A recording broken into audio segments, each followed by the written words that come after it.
یک داستان میخوام تعریف کنم بر اساس واقعیت با چادر معروف. در تمام کلیپا باید چادره باشه. دایی حالا خورشید اومده بود خونه ما، هر شب نماز میخوند. یک ساعت 2 ساعت 3 ساعت تو خونه قبلی بود، اون خونه ویلایی بود.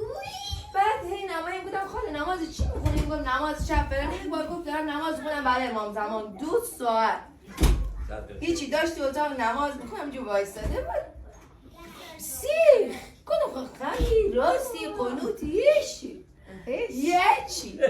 یک ساعت همینجوری وایسته داشت نماز میخوند. من به هدیه اون موقع دبیرستانم تلقا هستن رنگ یا سبز داشتم، رفتم صندلی گذاشتم پشت خاله، ندید منو، تلق سبز گرفتم دور نور لام اتاق سبز شد.